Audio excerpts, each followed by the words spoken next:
Entonces, justamente así vamos a entenderlo como una figura jurídica que tiene un fin no lucrativo. Ahora bien, vamos a ver, y entiendo que todos los que están aquí presentes son parte del taller de derecho corporativo y tenemos que entender cuál es el marco legal de una asociación civil. Las asociaciones civiles se van a regir primeramente por el Código Civil Federal y el Código Civil Estatal, porque ahí está la base legal de su existencia. Ahí vamos a ver en el artículo, en este artículo 2670 y 2687 del Código Civil y sus equivalentes en cada estado, que van a ver la definición de una asociación civil. También van a describir todas las características de cómo se constituye y cuáles son o cómo se puede disolver esta figura jurídica. ¿Qué va a regular el Código Civil? Va a regular primero que tenga un objeto no lucrativo, cuáles van a ser los derechos y obligaciones de los asociados. Va a también decir que que una asociación civil está característicamente formada por una asamblea general y por un representante legal.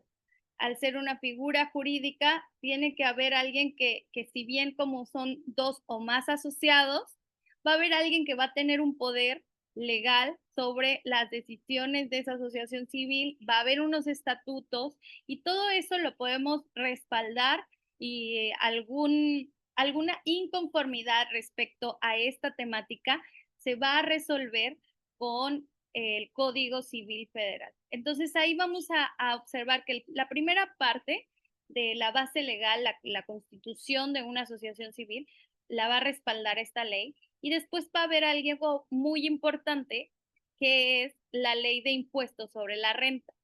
¿A qué nos referimos con impuestos sobre la renta? Las asociaciones civiles, al ser una persona moral, tienen las mismas obligaciones que una empresa en ese sentido. ¿Cuándo cambia y cuándo ustedes han escuchado seguramente alguna vez que una asociación civil puede deducir impuestos? Lo que pasa es que la asociación civil solo deduce impuestos si se vuelve donataria autorizada. Esa es una característica que te otorga el SAT, que es el sistema de atención tributaria. Si tú solamente te constituyes, no quiere decir que tengas la característica de deducir impuestos. Las asociaciones por sí solas, solamente por existir, no tienen esa característica. Esa característica se adquiere hasta que se solicita la oportunidad de poder hacerlo a través de un proceso de donataria autorizado.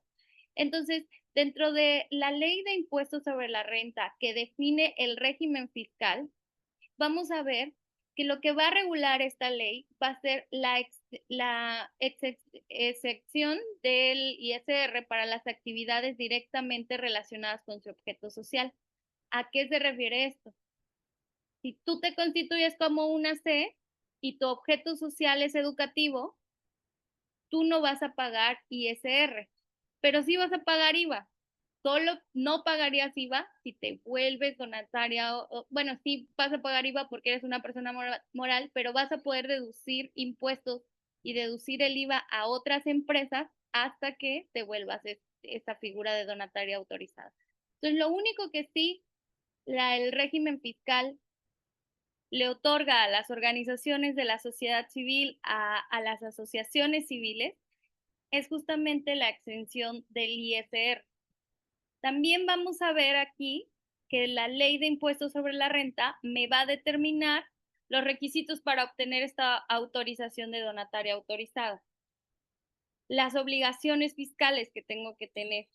Eso es algo muy importante porque cuando pensamos en una asociación civil, pensamos en una causa social, pensamos en alguna problemática social y hay veces que pensamos desde el dolor, pensamos desde la necesidad.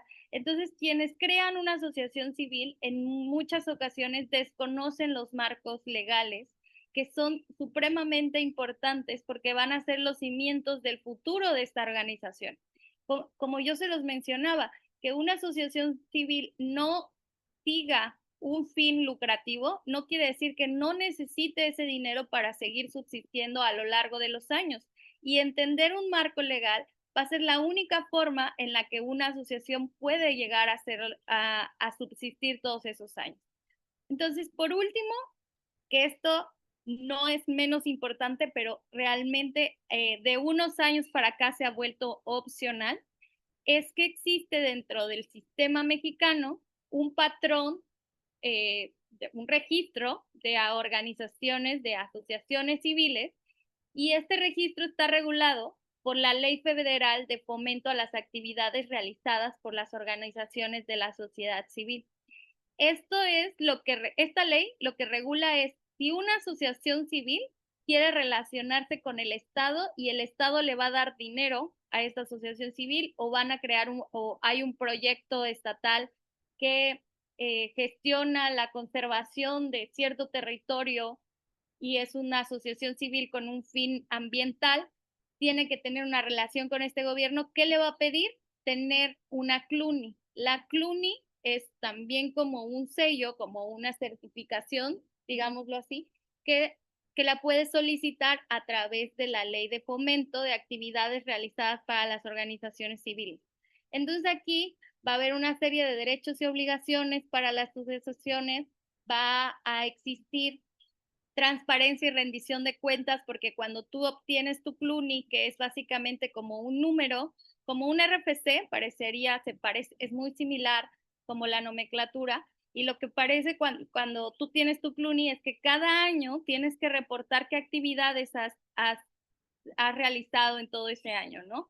Y si has recibido financiamiento, cuáles son las cuotas, toda esa información lo reportas anualmente y así sigues manteniendo tu CLUNI activa. Esto te ayuda a que si en algún momento puedes tener alguna relación con algún programa estatal o programa federal para poder financiar tu objetivo social, vas a poder hacerlo de mayor facilidad porque ya obtuviste esta CLUNI, ¿no?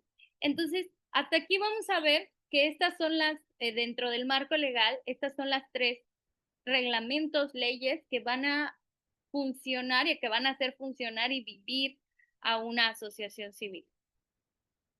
Ahora bien, vamos a hablar un poco de cuáles serían como los primeros pasos. Imaginemos que ustedes tienen un proyecto y ya existen a lo mejor quienes están siendo estudiantes ya están en un colectivo y tienen una iniciativa y ya hicieron una serie de actividades y a lo mejor hicieron el festival cultural de la UAM, ¿no? Y entonces están generando actividades y ahora dicen, queremos que esto se vuelva una asociación civil, porque, porque sigue un fin cultural, que es un objeto social, ese es su fin. ¿Cuáles serían los primeros pasos que tenemos que llevar a cabo? El primer paso que tenemos que llevar a cabo sería ponerle un nombre. Esto es algo muy importante y más cuando hablamos de derecho corporativo. Una autorización de razón social. La denominación, que es el nombre de la figura jurídica, no es igual a un registro de marca. Eso se los quiero dejar muy claro porque existe muchas veces confusión entre el nombre de la empresa, nombre de la asociación civil y una marca. Son cosas diferentes porque la marca tiene una identidad comercial. La marca lo que te otorga el Instituto Mexicano de la Propiedad Industrial es la autorización comercial de un nombre que premie la creatividad y tiene ciertas características. Cuando tú registras una marca, no puede ser descriptivo de lo que estás haciendo porque es comercial y entonces el uso exclusivo de la palabra durante 10 años. Imaginemos que alguien registra la marca asociación civil, no lo puede hacer porque entonces cuando hay un tema de publicidad, las personas no van a poder poner dentro de su publicidad de asociación, ¿no? Entonces, cuando vemos que la marca tiene estas características, cuando nosotros solicitamos el nombre de razón social, lo vamos a hacer teniendo la característica de poder ser descriptivos de nuestra razón social. Podemos poner ayuda a jóvenes y adultos mayores hace.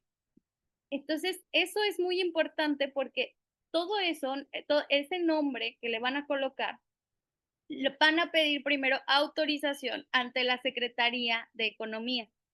Las asociaciones civiles, al igual que una empresa, se tienen que protocolizar. Ahorita vamos a ir viendo los pasos, pero eso es importante.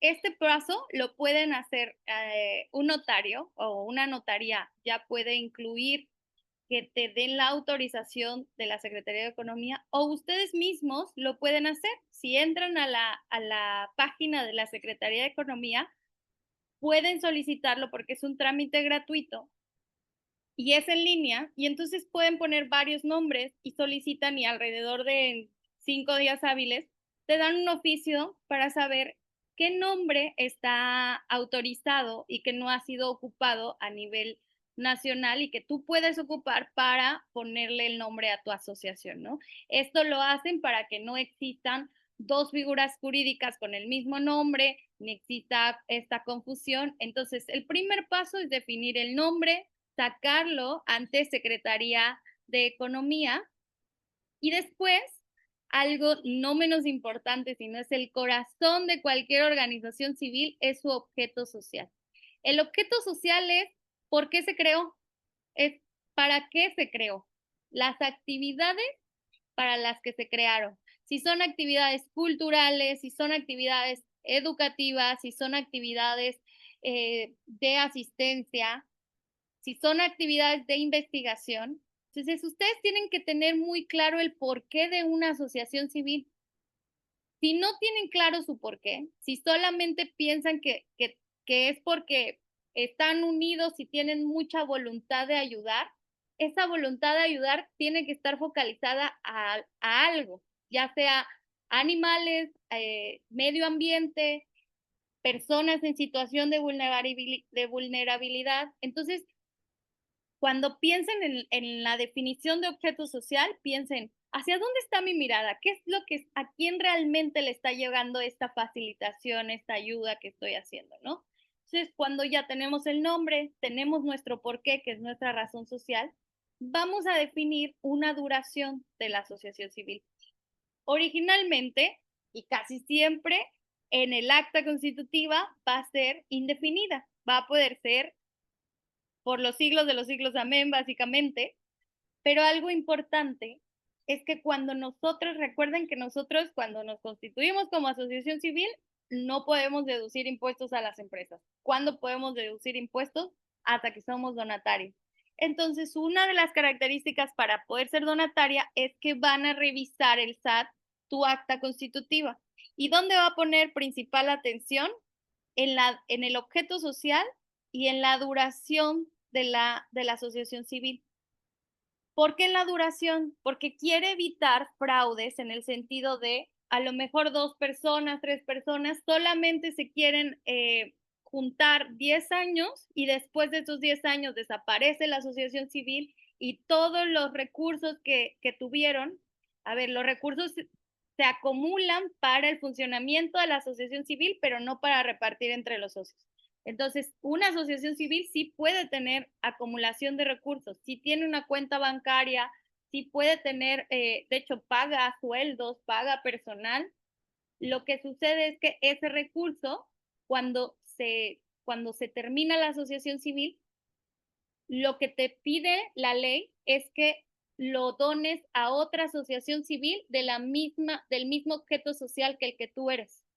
Entonces, si ustedes son una asociación civil y por circunstancias de la vida ya no quieren estar juntos o juntes, lo que va a pasar es que cuando se destruya, todos los bienes que llegaron a tener se van a pasar a una asociación civil de la misma característica que tienes, pero nunca o no estaría correcto dentro de un acta constitutiva que los bienes se repartan entre los socios.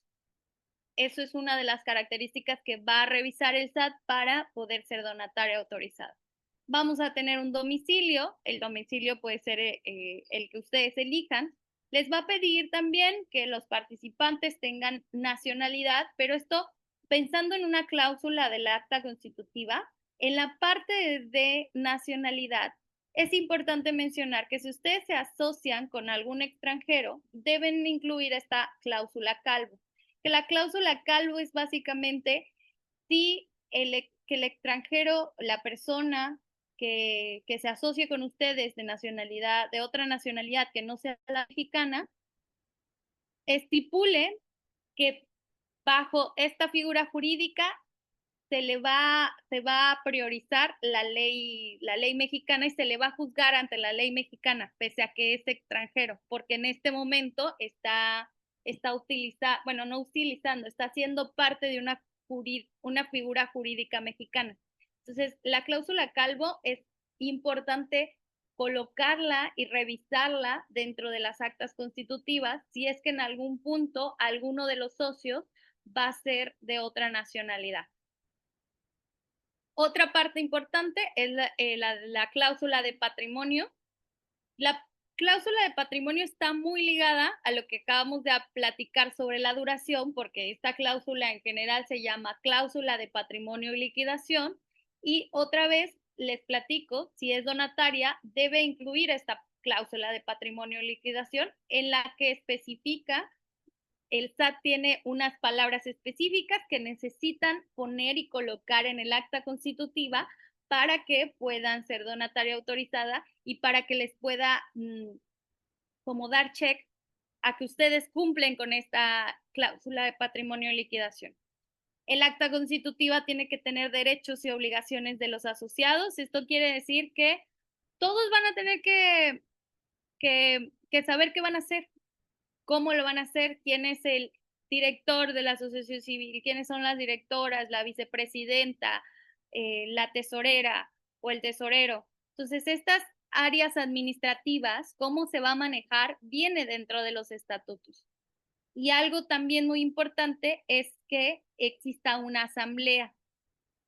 Las reglas, la periodicidad, el quórum que va a tener cada vez que se vaya a hacer algún trámite o que se vaya a tomar una decisión importante, debería de tener cómo se van a llevar a cabo estas actas de asamblea.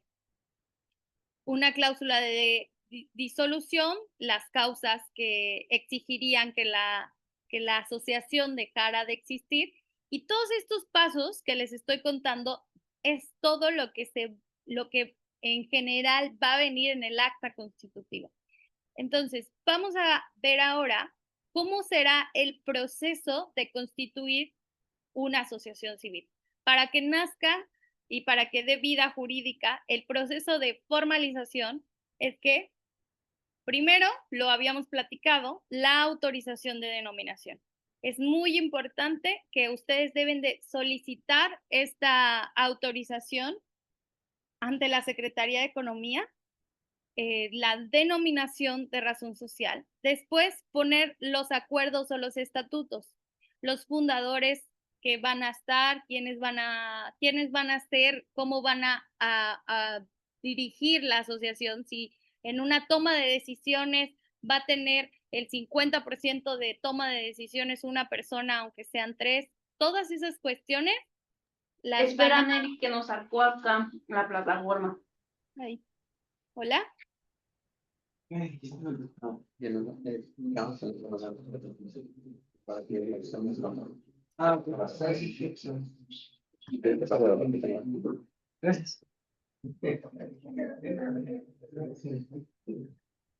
¿Hola?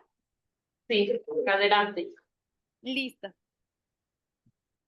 Ok, entonces, viendo así paso por paso, ya vimos que tenemos el nombre, después vamos a establecer todos los acuerdos de los estatutos y después vamos a ir a la protocolización.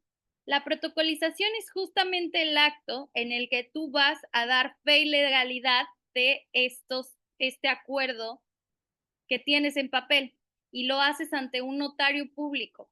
La constitución del acta se hace ante notario público, escrito de manera formal, y ahí lo que vamos a pensar es que la fecha de nacimiento de la organización va a ser hasta que se protocoliza la asociación civil ante notario público. Los socios van a firmar el acta constitutiva y ya que se tiene esta acta constitutiva, se va a hacer una inscripción legal.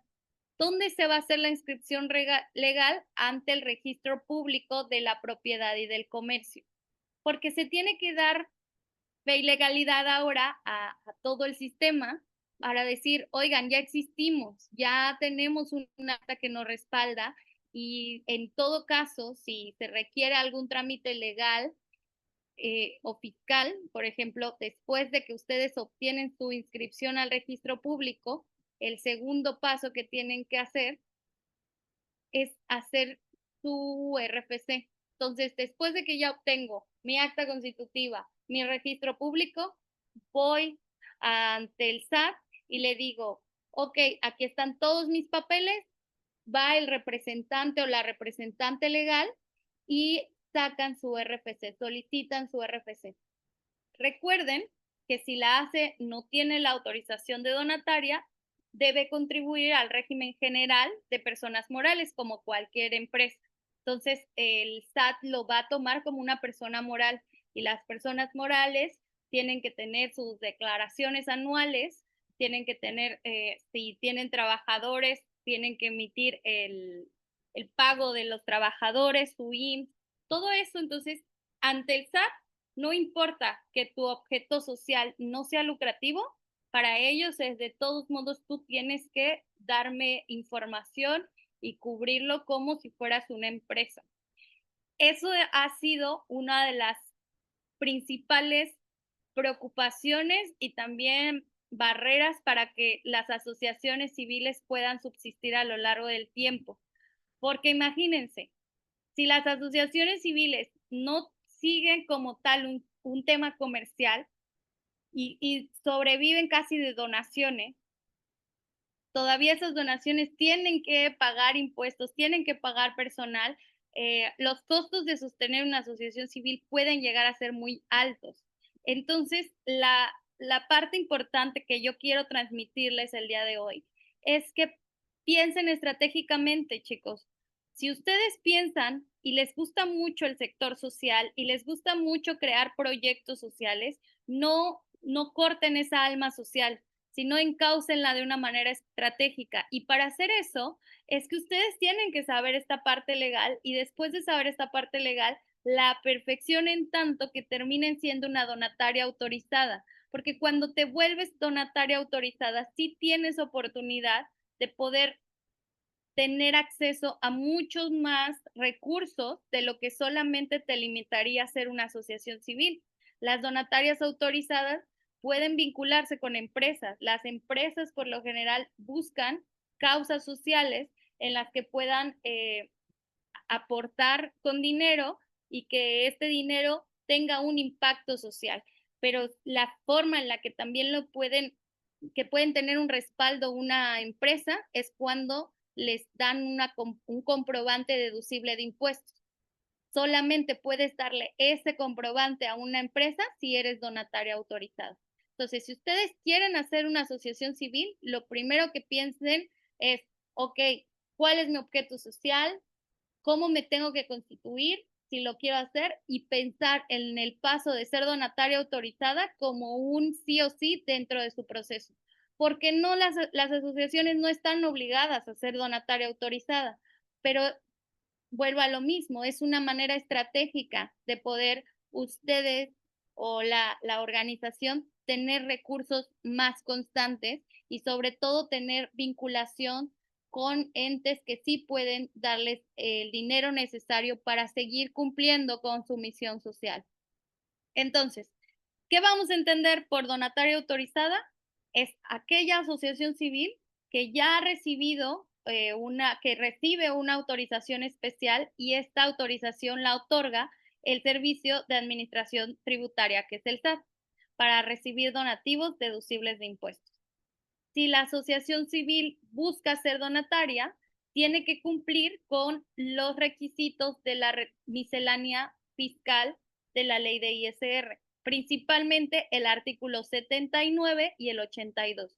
El artículo 79 habla específicamente del objeto social. ¿Cuál es tu objeto social? Que tiene que estar muy bien definido y que tú no te tendrías que salir de ese objeto social. Ahorita lo vamos a ver más específico.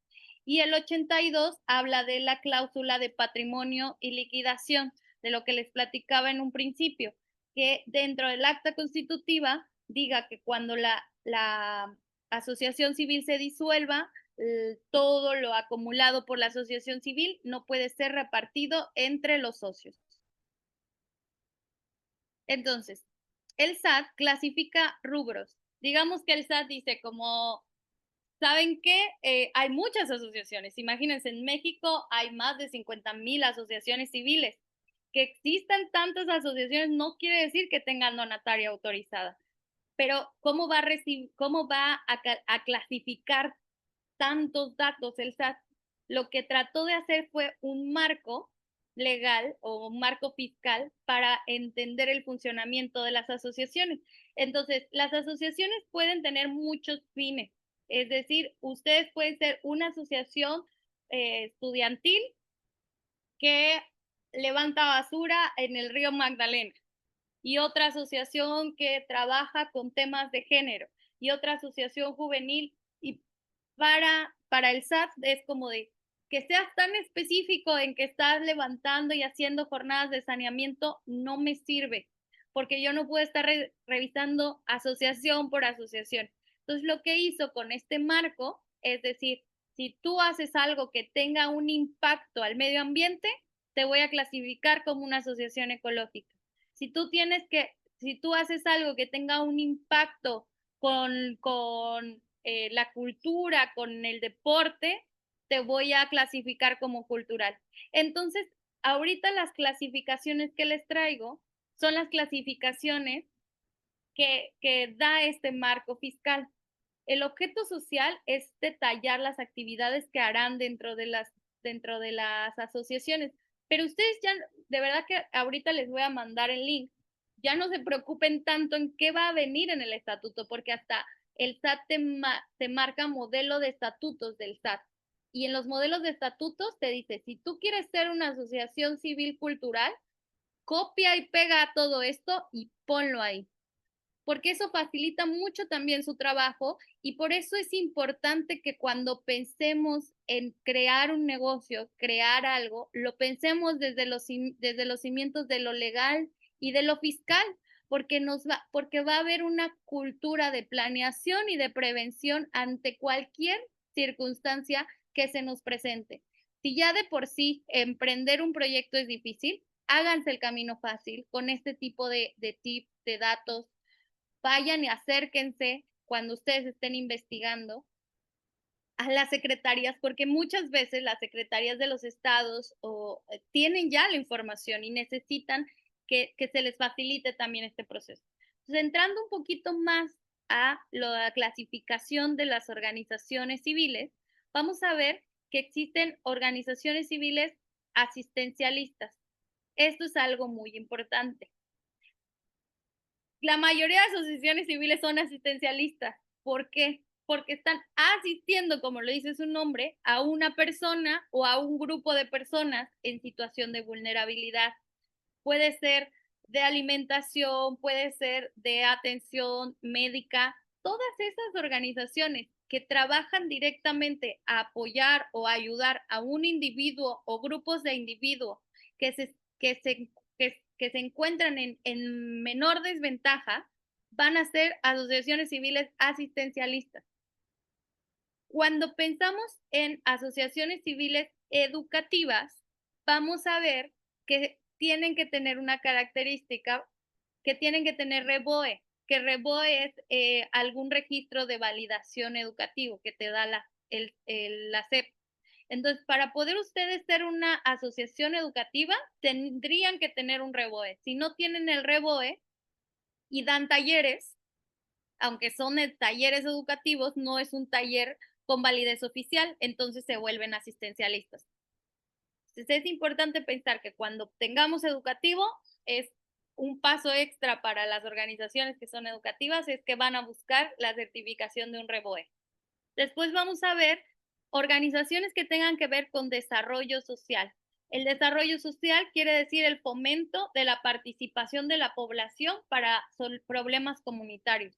Entonces ahí ya no estás asistiendo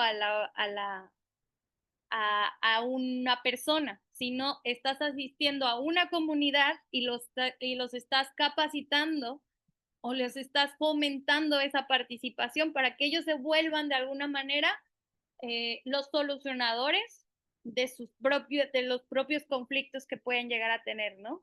Entonces, eso es lo que puede ir pasando cuando tenemos desarrollo social.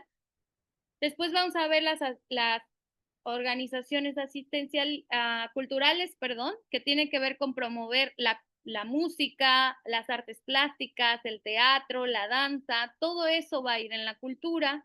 Las ecológicas, que es promover la protección, conservación del medio ambiente, de los recursos hidráulicos. Imaginemos que si es una asociación del jaguar, pero hay una asociación de la tortuga, al SAT no le importa si es tortuga o jaguar, lo que le importa es que el impacto va sobre el medio ambiente, sobre la vida o la fauna de algún lugar. Entonces va a ser ecológica.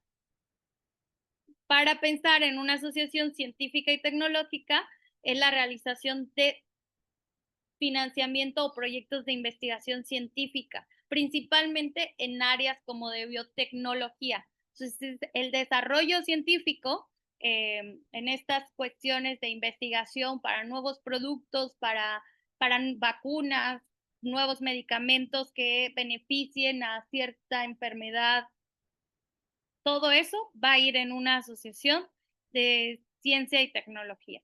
Entonces, estos son los rubros en los que vamos a ver a las organizaciones civiles y algo que no es común, pero que ustedes tienen que saber cómo, no sé si todos estudian derecho, pero estudien o no derecho, si van a estar en este mundo corporativo, tienen que familiarizarse con un término que se llama asociación de segundo piso. Las asociaciones de segundo piso son organizaciones civiles que ayudan o gestionan a otras organizaciones civiles. Las asociaciones civiles de primer piso son las que ayudan directamente a la población, trabajan en el campo, son de territorio. Las asociaciones de segundo piso son asociaciones que no trabajan con la población, sino que trabajan para capacitar o para fortalecer a las asociaciones civiles que trabajan con la población. Entonces, digamos que hay asociaciones de segundo piso, como yo trabajé mucho tiempo en una organización de segundo piso, que lo que hacíamos eran convocatorias para que otras organizaciones pudieran tener financiamiento. Entonces, una empresa daba dinero a esta organización y esta organización creaba convocatorias y hacía concursos o de financiamiento y entonces las demás organizaciones civiles podían obtener esos recursos. Entonces se vuelve hasta como un intermediario, pero no un intermediario comercial, sino un intermediario organizacional, por decirlo así. Porque lo que hacíamos era ver una causa, tener varias bolsas para esa causa, bolsas de financiamiento y capacitaciones para que ese financiamiento y esos proyectos pudieran subsistir no 1, sino 3 años. Entonces, estas organizaciones de segundo piso es un término que en el mundo social lo van a escuchar y por eso decía que es importante que si alguien, y es muy necesario también tener talentos dentro del sector social, ustedes les interesa el sector social, se familiaricen con este tipo de terminología. Ellos brindan servicios, las asociaciones de segundo piso, de representación o articulación a otras organizaciones y también, por ejemplo, se puede entender una organización de segundo piso, no solamente hablemos de las asociaciones, una sociedad de cooperativa también es una organización de segundo piso. Los cooperativistas que juntan a otras cooperativas son una organización de segundo piso. Una confederación, por ejemplo, a alguien que le guste mucho el fútbol sabrá que existe una confederación, pues la confederación, al tener este nombre, lo que está diciendo también es que es una organización de segundo piso, porque agrupa a otras a otras figuras jurídicas que tienen su mismo perfil, ¿no?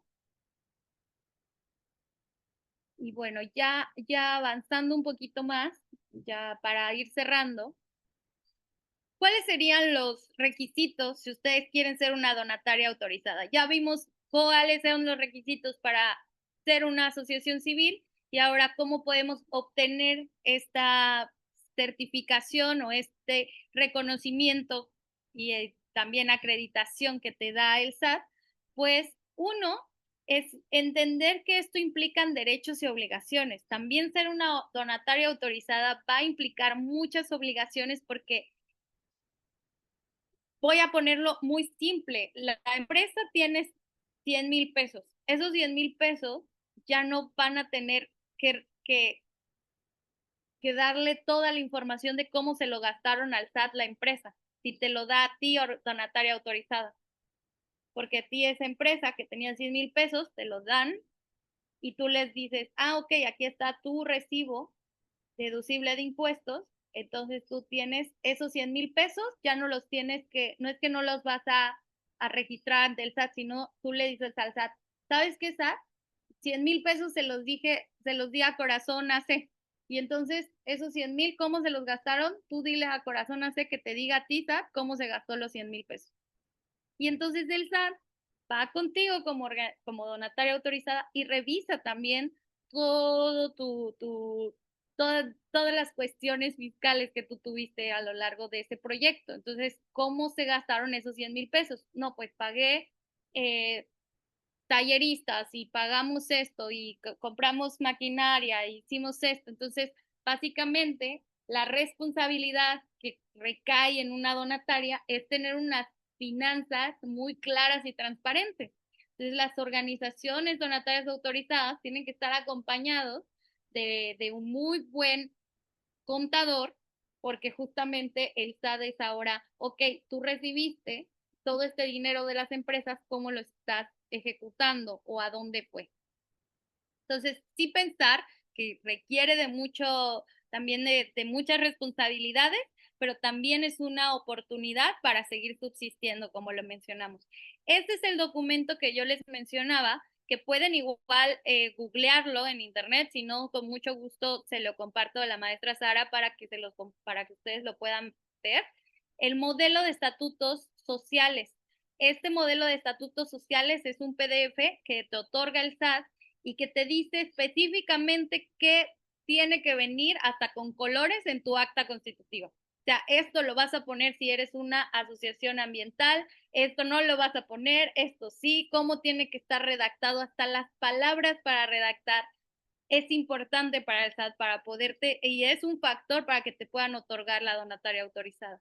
Y otra cuestión muy importante para que te lo den es algo a lo que le llaman acreditación de actividades. La acreditación de actividades, como lo dice, es una institución te tiene que acreditar a ti, asociación civil, que estás llevando a cabo esas actividades. Porque en todo caso yo digo, claro, yo quiero deducir impuestos, pero no he hecho ninguna actividad que tenga que ver con cultura. Y entonces me va a decir el SAT, pero ¿por qué te voy a dar a ti esa autorización, como esa facilitación, si ni siquiera has hecho alguna actividad? Entonces, si no han llevado a cabo ninguna actividad, no van a poder tener esta acreditación y lo ideal sería que ustedes lleven a cabo ciertas actividades, vayan ante la institución del Estado que les corresponde. Si es, por ejemplo, una asociación cultural, ¿quién va a tener que acreditar? Pues la Secretaría de Cultura. Si es una organización asistencialista, por lo general tiene que acreditar un DIF o tiene que acreditar una instancia como bienestar. Si es una organización civil ambiental o ecológica, tiene que acreditar, puede acreditar un CONACOT o alguien que tenga que ver, alguna secretaría que tenga que ver con fomento turístico o, de este tipo, ¿no? Entonces, ahí ustedes tienen que pensar que la carta de acreditación por la legislación, la última modificación legal y fiscal, a la miscelánea legal y fiscal que rige a las asociaciones civiles, le solicitaron que la carta de acreditación la tiene que hacer sí una entidad que se dedique también a su objeto social. Entonces, estos son los requisitos. Para ser donataria pueden deducir impuestos, pueden emitir recibos de donativos con validez oficial, ganan mayor credibilidad ante las empresas y tienen mayor alianza justamente por eso. Las obligaciones es presentar los informes anuales, mantener un uso estricto del patrimonio a las actividades, es decir, por eso son tan estrictos con el objeto social, porque el SAT revisa cada año a las donatarias autorizadas y de hecho algo importante es que tú tienes que, si eres una donataria autorizada, tienes que salir en el anexo 14.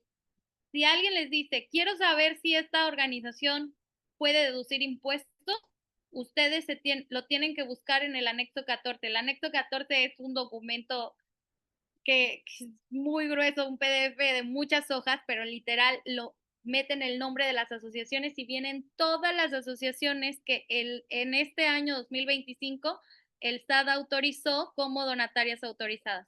Entonces, si en algún momento ustedes les están haciendo una consultoría a una empresa y dicen, oigan, me viene este proyecto que está padrísimo, pero no sé si son donataria o no, si confiar en ellos o no, ¿qué documento le tengo que pedir para saber si es donataria?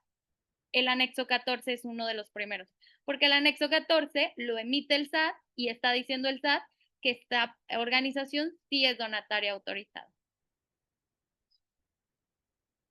Bueno, chicos, creo que me estoy extendiendo mucho, pero les voy a contestar una pequeña pregunta que a lo mejor no sé si la tengan o no, pero me pareció importante platicarla, es ¿por qué una asociación civil puede pagar sueldos si no busca lucrar? Que era lo que platicamos a un inicio. Porque tiene gastos operativos, porque la asociación civil, a pesar de que no tiene un fin lucrativo, no quiere decir que no necesite dinero para eso. Entonces, la mayor duda que se tiene es cómo subsiste una asociación civil, pues al igual que una empresa, con dinero. Nada más que ellos, por ejemplo, aquí les hago este comparativo. La finalidad del dinero, cumplir el objeto social. El dinero se tiene que usar para los talleres, para los eventos culturales, para pagar atención médica. Está prohibido beneficiar económicamente a los socios o a los fundadores. Algo interesante, los socios y fundadores se pueden pagar un sueldo. De hecho, es lo ideal. Si tú eres parte de la asociación civil, te pagas un sueldo administrativo o te pagas un sueldo operativo si vas a operar un proyecto y así cumples porque estás usando el dinero para tu objeto social, porque al final tiene que haber alguien que haga toda la labor administrativa, tiene que hacer alguien que haga todo el trabajo operativo, pero no para que te ganes excedentes, no para que yo diga, yo soy la directora de una fundación y entonces todos trabajen y como es mi idea, denme dinero. Así no funciona porque eso sí está prohibido. O sea, básicamente aquí dentro de una organización civil, desde el de más arriba hasta el más abajo, hasta los que son por honorarios, todos trabajan porque todos, lo más importante es el corazón de la asociación, que es el objeto social. Otro ejemplo puede ser que te pagan sueldos, honorarios, materiales, transporte. ¿Qué no se hace? El reparto de utilidades, bonos personales en relación a lo laboral, transferencias a cuentas privadas. Eso no se hace dentro de una asociación civil. El origen de los recursos pueden ser donativos, pueden ser convenios con alguien, pueden estos ser convenios en especie, pueden ser convenios también en monetarios, proyectos, consultorías. Una asociación civil puede cobrar por una consultoría, por conocimiento. ¿Qué no se puede hacer o que está prohibido o que se entiende como lucro en esto? Las ganancias no reinvertidas o ingresos desviados a fines personales. Si yo gano en una consultoría, esa consultoría la tengo que reinvertir a mi objeto social. Lo ocupo para pagar algún tema de marketing social o alguna cuestión así, pero entonces así se va entendiendo un poco más de cómo funciona el dinero dentro de una asociación. La comprobación. Una asociación que no es donataria, aún así, tú vas al SAT a dejar tus datos y tienes un RFC. Entonces tú puedes emitir una factura y esta factura va a tener IVA.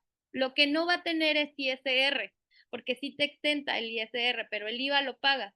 Contratos, nómina, o sea, todo eso se paga. Si yo contrato a alguien, le tengo que pagar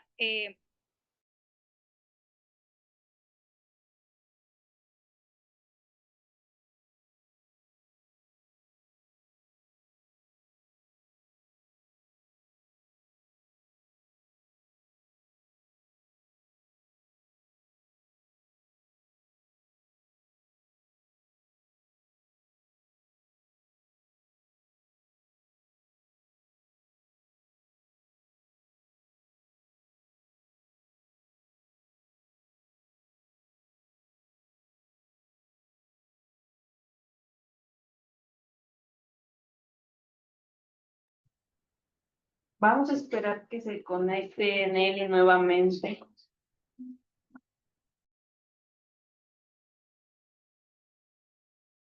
modificación en el acta solamente si tienes el número del instrumento y eso te lo va a dar el notario donde firmaron. No sé si con eso aclaro la duda. Bueno, ahí Omar que nos escriba en el chat si quedó claro. Gracias, Nelly. Acá tenemos una pregunta de Ray. ¿Se escucha? Sí, hablo así. Perfecto. Sí, sí, se escucha. Hola, maestra Nelly, mucho gusto. Mi nombre es Raimundo y mi pregunta es la siguiente. ¿Cuál ha sido el mayor inconveniente que se ha presentado durante todo este tiempo que ha tenido la Asociación Civil? Usted mencionó que empezó en 2018, la cual se incluye la pandemia, entre otros sucesos, ¿no? ¿Cuál ha sido en general el mayor inconveniente que usted ha tenido dentro de la asociación y cómo lo pudo resolver? Ay, pues uno no, o sea, te podría mencionar miles, pero te voy a mencionar dos específicamente, porque algo que tengo, o Perfecto. sea, Momentum 11 nace en el 2018, en pandemia paramos actividad completamente y activamos actividad en el 2000, casi 20, 24, 25, o sea, este año es el que otra vez estamos empezando a funcionar. Y de hecho yo también me encuentro en un proceso, si a alguien le interesa o tienen una asociación, por ejemplo, Mar también si están ahí en el chat, nos están acompañando un despacho pro bono que se llama Appleseed. Y Appleseed es una asociación civil de segundo piso que ayuda a otras organizaciones a regularse. El problema más grande con las asociaciones es el cambio de gobierno, honestamente. En el 2018 nosotros iniciamos porque yo trabajaba con consultoría Misma Raíz que trabaja con proyectos productivos para comunidades indígenas y había una oportunidad antes del gobierno de AMLO, las asociaciones civiles les daban el dinero y las asociaciones gestionaban proyectos sociales. Lo que sucedió es que creamos Momento 1111 para poder acceder a un fondo de gobierno. Ya teníamos todo, o sea, ya teníamos todo, o sea, hasta abrimos cuenta bancaria, todo, lo constituimos, porque ya habíamos trabajado en territorio, pero no como legalmente. Y básicamente, pues, te podría decir que no es que le doy gracias a la vida porque no perdí mis ahorros, pero no perdí mi esencia, porque realmente pues, constituir una asociación es pagar notario, hacer todo este trámite y ya teníamos así todo para poder acceder al fondo. De hecho, ya nos habían autorizado. Básicamente cayó el dinero y cuando como un mes de AMLO estando en el poder, nos cancelaron el proyecto y el dinero regresó. O sea, y no lo habíamos sacado, lo bueno. Entonces, eso fue como el primer golpe, casi, casi naciendo. Y entendí que teníamos que seguir, porque al final es cuando están en el mundo social, si alguien quiere entrar al sector social, hay algo muy emocional que nos mueve a todos en el sector social. Y también hay algo muy de reconocimiento y validación, o sea, como que son estos dos aspectos, la realidad. Porque el sector social te paga mucho con salario emocional, pero las personas también comemos y también tenemos necesidades y es muy complicado mantener una asociación civil. Yo no le invitaría a cualquiera a decir, aviéntate ese paquete y ten una asociación civil. Solo si tú tienes toda la voluntad de saber que vas a enfrentar ese reto y que cada no, o sea, es que es igual que hacer un emprendimiento, que cada no te vas a levantar más fuerte sabiendo que tienes un objetivo y un propósito mayor. Y yo intenté muchas veces trabajar en un sector diferente y trabajar solo para poder mantenerme. Y honestamente viví muy triste. Y entonces para mí era como, no me importa cuántos no tenga que recibir si estoy orgullosa de la vida que voy a tener. Y entonces eso hizo que Momento 1111 regresara a la vida y viendo durante este tiempo que te cuento que pasó eso, lo que hice es seguir trabajando en diferentes empresas, después me volví a meter al sector social y en el sector social aprendí a todo esto que les cuento, o sea, trabajé en una organización de segundo piso, me vinculaba mucho con las empresas, entonces ahora como esta gestión de proyectos ya la manejamos mucho mejor y por eso ya nos atrevemos a salir al mercado otra vez, pero desde otra perspectiva, ya más preparados para.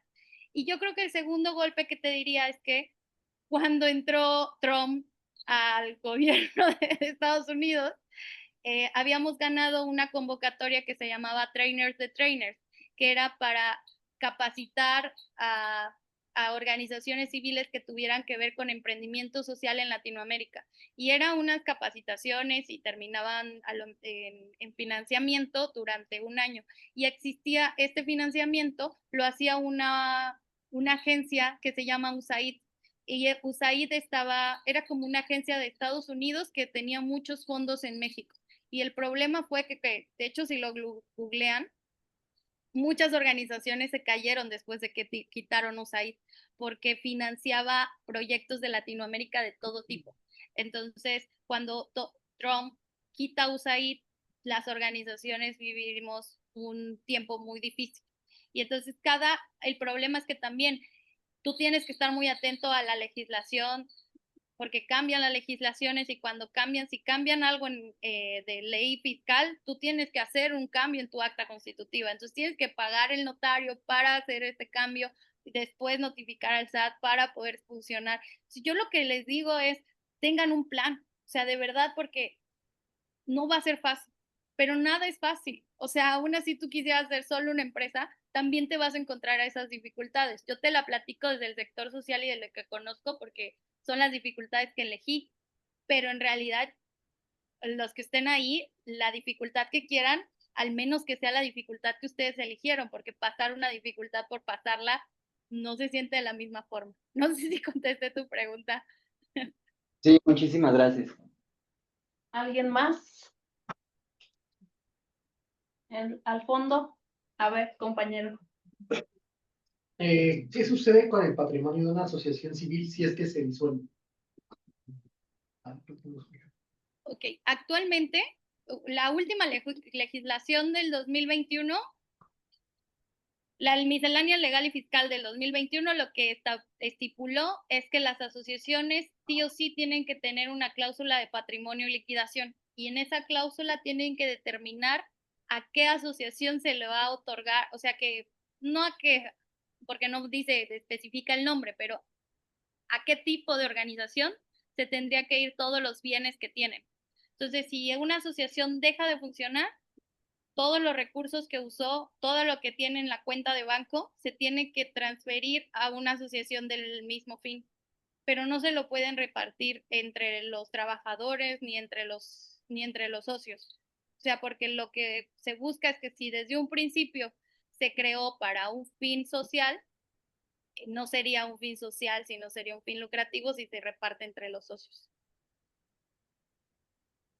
Muchas gracias. ¿Alguien más? A ver, compañero. Yo tengo una pregunta sobre las donaciones en sí. Si una asociación recibe donaciones que como tal no le puede sacar uso o tal vez no las necesite, ¿esas donaciones las puede volver a vender? Pero ¿cómo volver a vender? ¿A qué te refieres? O sea, ¿las donaciones se las quedarían indefinidamente o pueden hacer algo como venderlas para usarlo en no sé, pagarle a los trabajadores o algo? Es que sí Sí. puedes, por eso sí puedes usar las donaciones para pagarle a tus trabajadores. O sea, lo que te dicen es, imaginemos que hay una venta de garage. ¿Una asociación puede hacer una venta de garage? Sí. ¿Es una actividad económica? Sí. Pero es una actividad económica que la está usando para pagar a los trabajadores que tiene. Pero entonces tienes que, o sea, pero entonces tienes que tener trabajadores activos y sobre todo tienes que tener trabajadores con lo mínimo que te pide la ley del trabajo, que sería el IMSS, y tienes que pagar los impuestos sobre el IMSS y los impuestos sobre el trabajador. Entonces, ¿cómo funcionan a veces las organizaciones? Que cuando reciben financiamiento pagan por honorarios o por proyecto y tienen a lo mejor solo uno o dos personas trabajadoras de planta, porque obviamente no están generando dinero todo el tiempo. Entonces, tener una... Ay, ¿me escuchan? Sí, nada más que me sacó, pero ya volvimos. Sí, o sea, sí puedes tú reinvertir tu dinero para pagar sueldos, pero por lo general las asociaciones lo que hacen es solo tener una persona o dos personas de planta y lo demás es servicios de honorarios. Y tú puedes tener actividades económicas, pero si esas actividades cubres o las utilizas para pagar proyectos o cuestiones sociales. Entonces, a lo mejor yo hago esta venta de garage y gano 20,000 pesos y esos 20,000 pesos gasté 5,000 en organizar esta venta de garage, pues esos 5,000 se van para allá. Y los otros 15,000 los puedo tener en el banco, sí, me lo permiten tener en el banco. Y en algún futuro contratar a otra tallerista para que dé algo de equidad de género y lo puedo usar. O sea, aquí la cuestión es que no puedes hacer promociones, por ejemplo. O sea, de que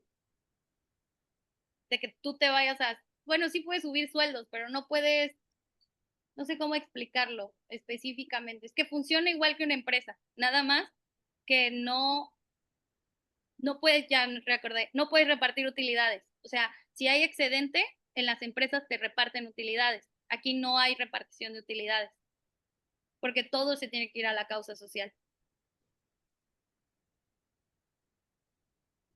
A ver, Relacionado con esa pregunta, ¿qué pasa si una asociación civil utiliza recursos para fines personales? Pues en realidad lo que debería de pasar es que no, o sea, no debería de no funcionar. debería. Por eso las empresas solamente trabajan con donatarias autorizadas. O sea, eso sí se los firmo casi casi. Y si no trabaja una empresa con donataria autorizada y trabaja con colectivos, es muy raro, porque las mismas leyes de la empresa no te lo permiten, porque es riesgoso, es justo por lo que acabas de mencionar. Entonces, ser una donataria autorizada es un tema muy complejo ahora. O sea, no es un permiso que te van a dar del día para, o sea, de una noche a la mañana, ¿no? Si vas a terminar, imagínate, para que te den una acreditación de actividades, una secretaría, te tarda como 6 meses y en los que te revisan los documentos el SAT otros 6 meses. Entonces, en un año tú estarías siendo casi donataria autorizada y las empresas solo trabajan con donataria autorizada y las organizaciones que no son donataria autorizada pueden funcionar de esta manera que sí se repartan las utilidades y tener malas prácticas, sí, pero no van a subsistir mucho tiempo porque de todos modos es muy complejo de dónde vas a obtener dinero. Si ya, o sea, en el sistema, digamos, la empresa que tiene el dinero se la va a dar a una donataria. La donataria va a estar como vigilada constantemente por el SAT.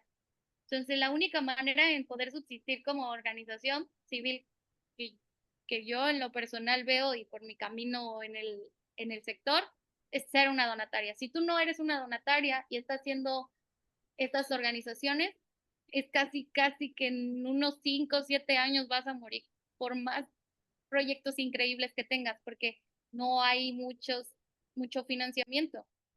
Y la verdad, o sea, ustedes mismos lo han visto. Si alguien les pide dinero en la calle, se lo das una vez, no se lo das 10 veces. Y ellos necesitan pagar sueldos, esas 10 veces. Gracias. ¿Ya no hay preguntas por acá? ¿No? Yo tengo una. Más que nada sobre las asociaciones de segundo piso, ¿no? ¿En qué clasificación entrarían, dado que pues están ayudando a una asociación que tal vez está clasificada? No sé cómo entraría o qué clasificación estaría. Siguen estando son asistencialistas por lo general, pero son asistencialistas para organizaciones civiles. O sea, siguen siendo una asociación civil y tienen que tener un objeto social como los que vimos, que tienen que ser cultural, educativa.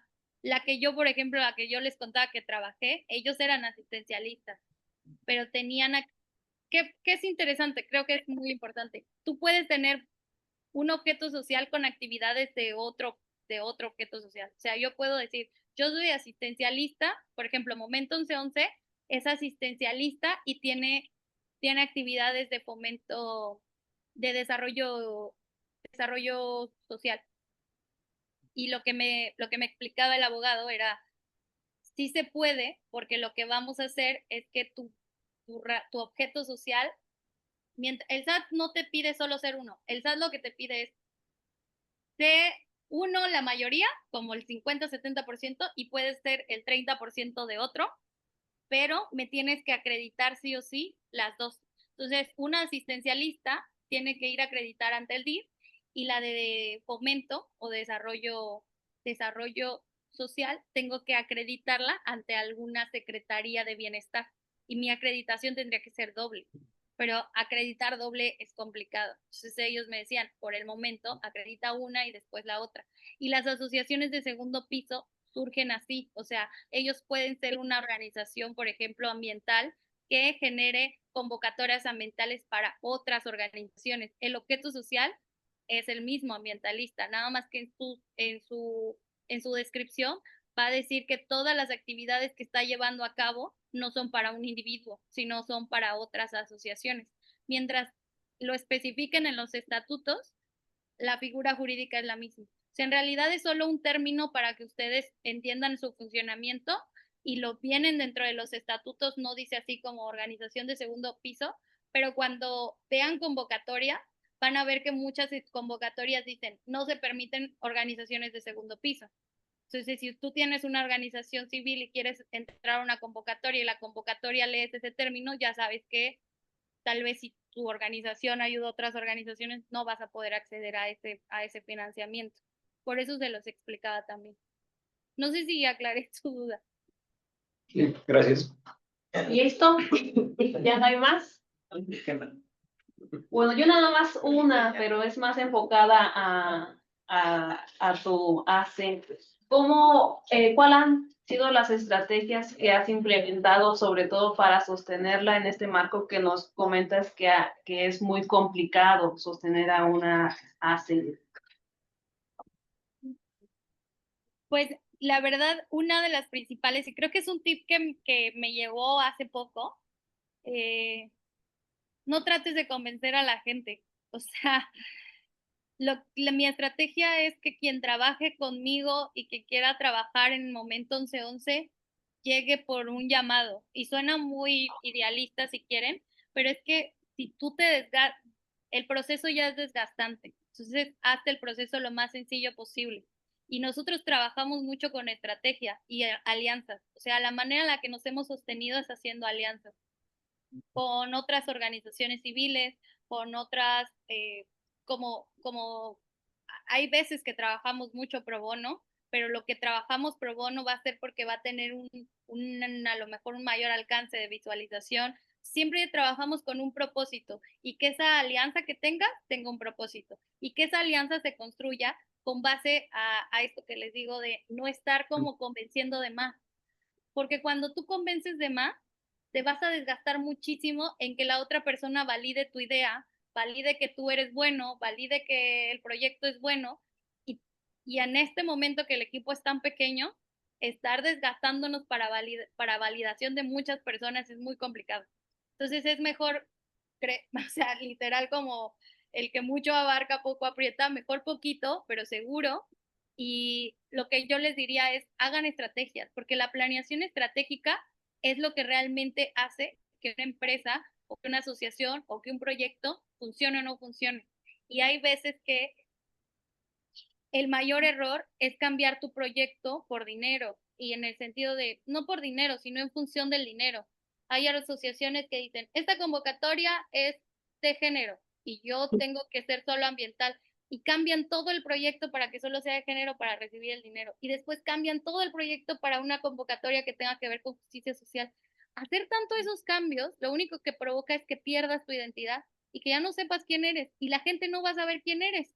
Entonces, cuando hablo de estrategia, hablo de yo ya sé quién soy, yo ya sé qué objeto social quiero, hacia dónde voy, y en vez de estar buscando 100 peces en el mercado y convenciendo a 100 personas, tal vez solo escojo 5 personas a las que sé que les voy a poner toda mi atención y con quien quiero crear alianzas, y de estas personas creo lazos que puedan, ok, no creas todo de mi proyecto, entiendo, pero ahí sí puedo poner mi energía, ¿no?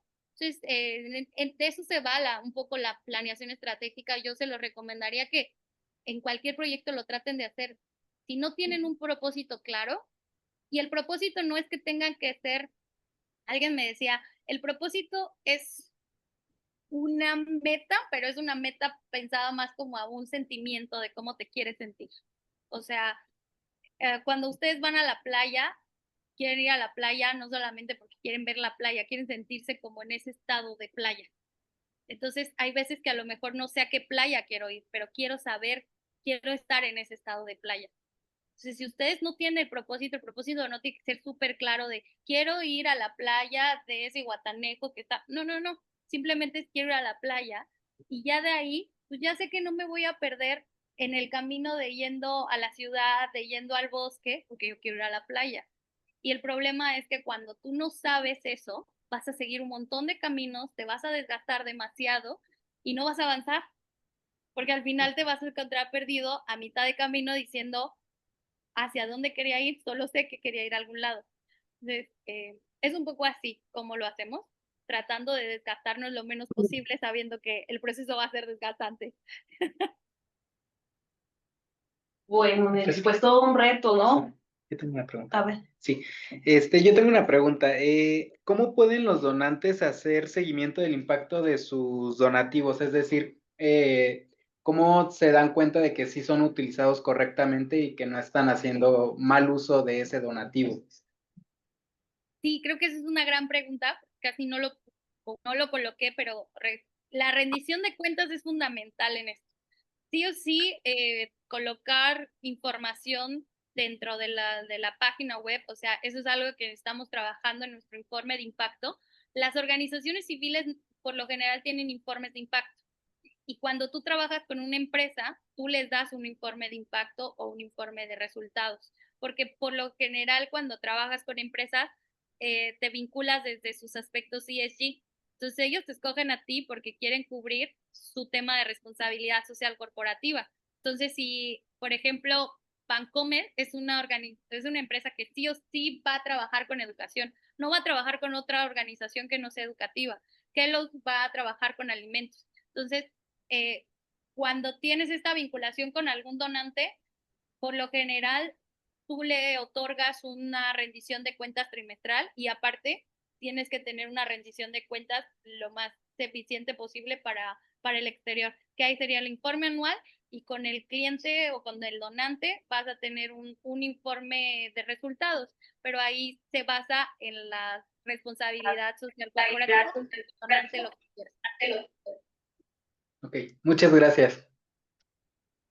Ya no hay ni una más, que ya vamos a ir culminando. Ya, parece. Bueno, Nelly, pues muchas gracias. Realmente creo que fue muy enriquecedor. Ya habíamos abordado un poco esto, pero justo el objetivo era pues complementar desde este punto de vista de tu experiencia, de tu conocimiento, y creo que se llegó al objetivo. En nombre del módulo 10 del taller de Derecho Corporativo, te agradecemos y